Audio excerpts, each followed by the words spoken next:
lay def wassalaamu aleykum wa rahmatullahi taala wa barakatuh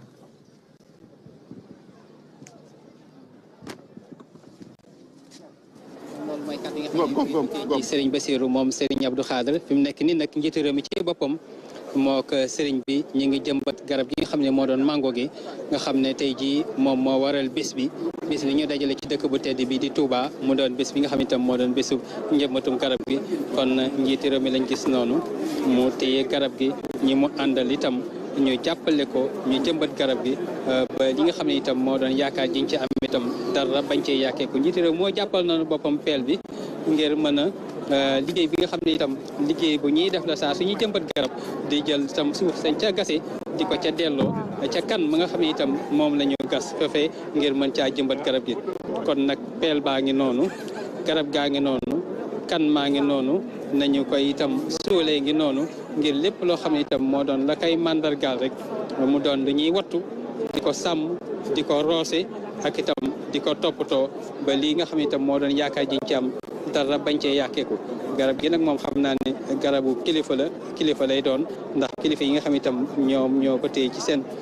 itam loxo yu tedd yi daal di itam barkeelu ci liggéey bi am itam ñaan goo xam ne nag da cee jiitu ñaan googu ngir mën a lépp loo xam ne ni itam moo doon la koy barkeelal la koy dundal la koy suuxat mu bañ a doon ndox bi rek bañ a doon suuf sa waaye ñaan gi nga xam itam suñu borom moo ñuy sàkk itam ngir ñu koy ñaan ndax moom moo sàkk ku koy ñaan itam bëgg kuy torox la itam di xam ne garab gi ñu jëmbatee ji bu jébbee bu saxee bu itam naatee suñu borom la bu itam amee meññeent suñu borom la bu amee ker suñu borom la buñ ci keppaaroo suñu borom la ñi nga xam ne itam ñoo doon jaam ñi ko def nag wàkkil suñu borom rek ngir xam ne suñu borom moo bind garab gi bind jaam ñi te itam muy borom garab gi di borom jaam ñi di borom dundee fi di borom itam lépp loo xam ne itam moom la sàkk kon nag bu ñu sàkkee sàkk garab gi te itam mënuñoo dem te ànduñoo garab gi te garab gi itam mënut a dem te àndul ak ñun kon loolu moo waral itam ñu mën a gën a mën a sàmm garab gi rek gën koo mën a suuxat gën ko itam mën a daanaka dara jaal ñi nga xam ne noonu la ko suñu borom fonkee naam doomu aadama la gën a fonk waaye nag ni mu bind itam bari na te bokk na ci garab te ku xam garab itam na muy jariñe doomu aadama ak itam la koy jariñ doomu aadama war a mën a sàmme war koo mën a wattoo ndax la mu doon bindee fa suñu borom kon loolu ku ci am jàngat boobu rek di nga gën a bàyyi xel ci garab gi nag mi ngi noonu daanaka jëmbat nañu ko teg nañ ko fi ñu ko war a teg ñaan nañ ci am nañ ci yaakaar yàlla bu yaakaar jooju yàkkeeku dégg nañ itam kàddu yi nga xam ne moo tukkee ci Serigne Bassirou moom Serigne Abdou Khadre fàttali ne Serigne bu mag bi fonk woon garab fàttali itam ne Serigne Mamadou Moustapha mi nga xam ne moo fi njëkk a toog toogaay Serigne bi fonke woon garab fàttali itam ne Serigne Abdou Lahad itam yàlla suñu borom yokk ay leeram fonke woon garab waaye fàttali itam li nga xam ne nii moom moo doon suñu borom mi sàkk jaam yi sàkk garab yi te garab doon ab jaamam itam di ko jëmbat noonee mu fonki garab ak nañ ko war a mën a warmaale nañ ko war a mën a itam joxe cër bi nga xam ne moom la ko suñu borom jox ndax loolu yëpp dafay bokk ci gën a xam itam dayoo suñu borom gën a itam bàyyi xel li nga xam ne ni moo doon sañ-sañu suñu borom garab gi nag ñu ngi cay daanaka indil tableau bi nga xam ne mooy mandargaal ne nii la ñu ko jëmbatee mu nekk lañ ca bind turu garab gi mu doon mango gi ñu ca bind ko ci wàllu tubaab wax itam njaboot ga mu bokk mu doon famille am wax itam ki nga xam ne moom moo ko jëmbat di président Bassirou Diomaye Diakhar Faye kañ la ko jëmbat mu doon itam ñeenti fan ci weer wi ñu nekk nii ak fi mu koy jëmbatee itam ci dëkk bi ak la nga xam ne itam moom moo doon itam jamono yam ko jëmbatee loolu yëpp kon garab gi day am carte d'identité lii moom moo doon identité garab bi njabootam ak fa nga xam ne itam noonu lañ ko taxawale loolee nag ci agenda njiitu réew mi ak itam ci chronologie événement yi fi war a am nañu war a toftale loolee gannaaw ba ñu ñaanee gannaaw kàdduk porte-parole bi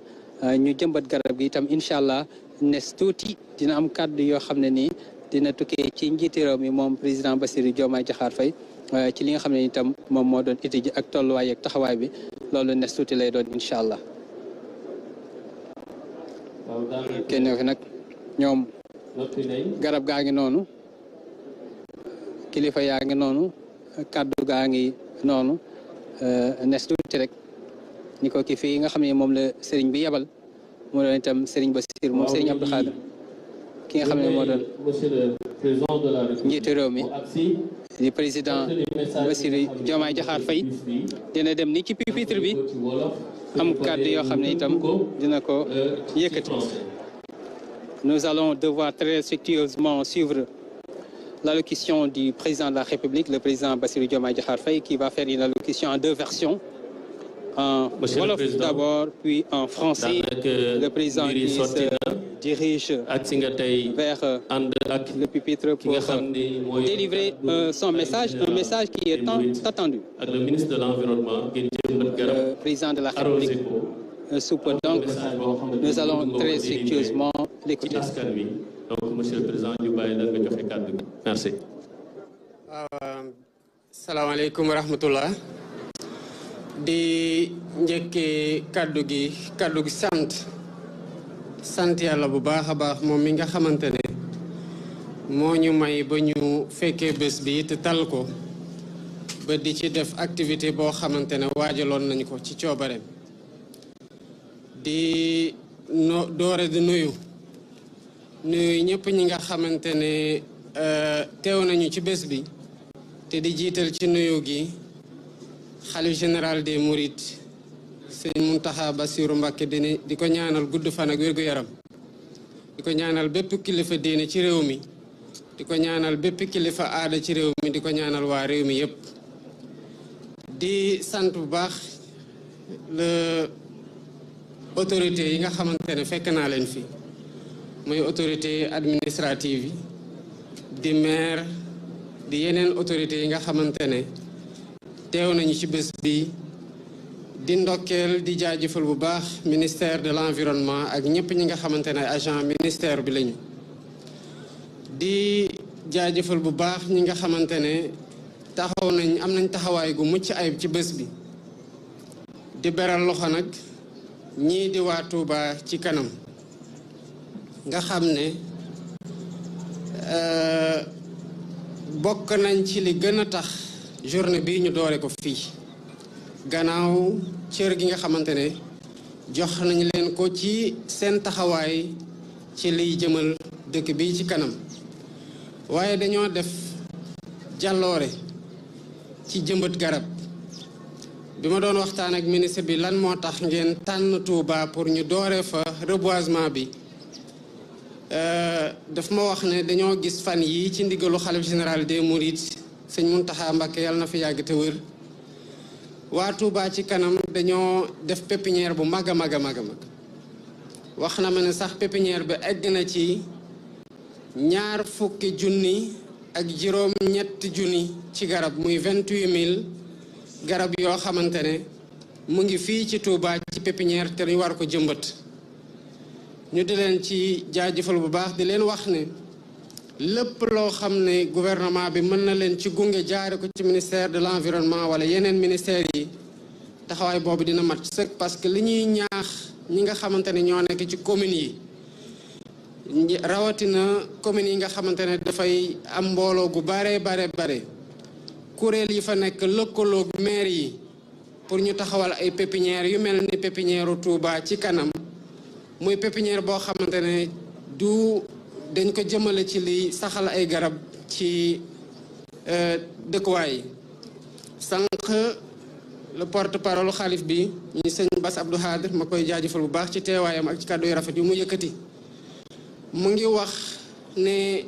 ci ndigal yi sëñ Touba joxe woon ci jëmbat garab di ci ñaax taalibe yi def ko lal ci garab bu amul dund ju mën a am ci kaw suuf mu méngoog slogan bi nga xamante ne maanaam bàkk bi nga xamante ne moom la ministère de l'environnement jël at gi muy garab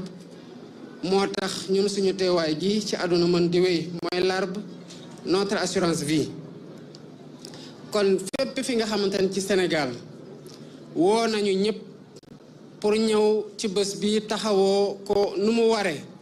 pour jëmbat ci nu mu gën a baree ay garab ci gox-goxaan yi ci dëkkuwaay yi dañ koy def ci logique co-construction bu ñu nekk ak Sénégalais yi bi ñu toogee ba tey maanaam liy defar Sénégal na Sénégalais bu ne jàpp ne mu ngi ci loxoom ni mu nekkee ci loxo président de la République nu mu nekkee ci loxo ministère de l'environnement nu mu nekkee ci loxo bépp agent ministère de l'environnement kon ci misaal ni saxal ay garab ak toppatoo leen ba ñu màgg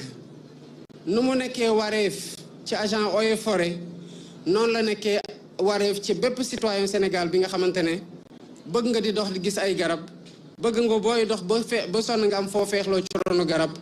bul xaar ne garab boobu keneen moo ko war a jëmbat ba mu sotti nga ñëw toog ci suuf si waaye yow tamit da nga am cëru ak devoir saxal ay garab di leen toppatoo 28000 arbres maanaam 20 ak juróom-ñett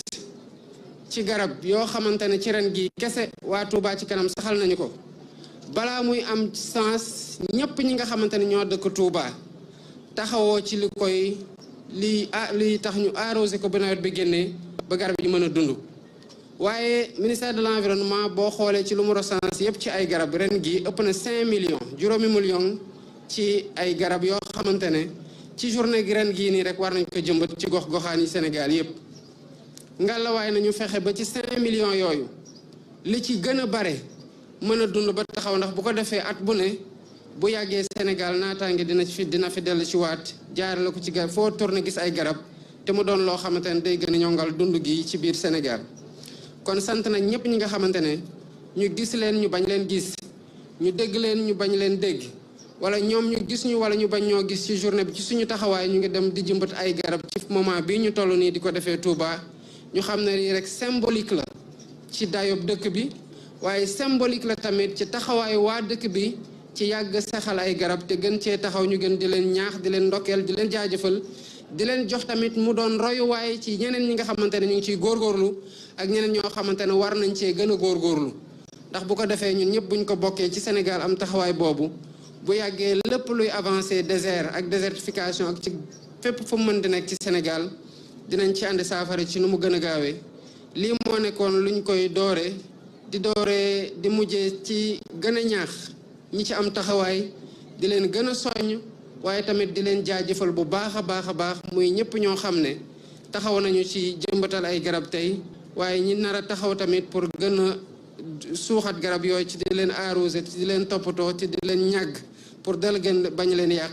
lii moo nekkoon kàddu yoo xamante ne bëggoon naa ko sotti ci bés bi di leen sant bu baax a baax salaamaaleykum wa rahmatullah. Jërëjëf, Monsieur le Président. Un petit résumé en français, s'il vous plaît. Je voudrais d'abord rendre grâce à Dieu de nous avoir donné l'occasion d'être témoins de ce jour et de nous avoir permis de le tenir comme nous l'avions prévu depuis des mois. La journée du 4 août est une journée nationale consacrée à l'arbre au Sénégal. Cette année, le ministère de l'Environnement a décidé, parce que c'est rotatif, a décidé de tenir le lancement de cette journée à Touba. Je voudrais d'abord saluer le khalife général des Mourides et saluer l'ensemble des disciples, des autorités religieuses et coutumières ici et partout dans le pays et rendre hommage à tous les citoyens sénégalais qui ont fait de ce jour ce qu'il est en train de devenir, à savoir une journée de réussite dans le reboisement. La journée d'aujourd'hui, il faut le comprendre, c'est juste une journée de lancement. Mais planter des arbres et s'en occuper doit être un comportement quotidien toute l'année. Une chose aussi est de planter des arbres, une autre est de s'en occuper afin qu'on puisse assurer la survie des arbres que nous sommes en train de planter ou tout au moins d'assurer un taux de survie extrêmement important par rapport au nombre d'arbres qui ont été plantés. C'est l'occasion pour moi de rendre grâce et de plutôt encourager et remercier Touba Ci Kanam qui a fait cette année une pépinière de 28 000 pieds et de le donner en exemple à toutes les communes du Sénégal, à toutes les associations au sein de ces communes, qu'ils comprennent que reverdir le Sénégal doit être entre les mains de chacun. Il est de la responsabilité de tout citoyen de contribuer, comme nous sommes en train de faire dans une logique de co-construction, à ce qui va reverdir le Sénégal. Il s'agit de planter des arbres toute l'année, mais il s'agit surtout de s'occuper des arbres qui sont plantés pour que le taux de survie maximal puisse être assuré. Cette année, ça se passe ici. D'autres années, ça va se passer ailleurs. Mais c'est juste une journée de lancement que les citoyens doivent perpétuer chaque jour dans l'année, tant dans le reboisement que dans l'entretien des arbres qui ont été plantés.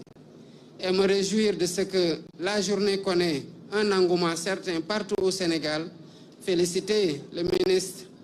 de l'Environnement et de la Transition écologique et l'ensemble des agents du ministère pour leur dévouement à cette journée, et l'ensemble des citoyens au Sénégal, partout où ils soient, qui sont en train de célébrer cette journée et d'en faire une journée qui sera davantage ancrée au-delà du calendrier républicain, mais dans les habitudes et dans la nette compréhension qu'il nous faut des arbres pour notre assurance vie, comme l'a rappelé le porte-parole du Khalif, Seigne Bass Abdou Khadre, mais aussi comme l'a retenu le ministère de l'Environnement comme slogan cette année, à savoir l'arbre, notre assurance vie. Merci beaucoup pour votre présence et merci pour l'engagement de tout le monde, partout au Sénégal, pour faire de cette journée une journée de franc succès. Merci beaucoup. Voilà, nous venons donc de suivre l'adresse du président de la République, le président Bassirou Diomaye Diakhar Faye, qui a présidé cette cérémonie de plantation d'arbres, le manguier qui est l'arbre parrain. Avant son adresse, nous avions eu l'occasion de suivre également cette plantation effective de cet arbre-là et le message du porte-parole du Khalif général des Mourides, Serigne Bassirou Ibn Serigne Abdou Khadre Mbacké. C'était un moment extrêmement important. C'était d'ailleurs le point d'orgue de cette cérémonie. Le président de la République qui est dans l'enceinte de cette concession, de cette belle villa qui est érigée ici pour accompagner et pour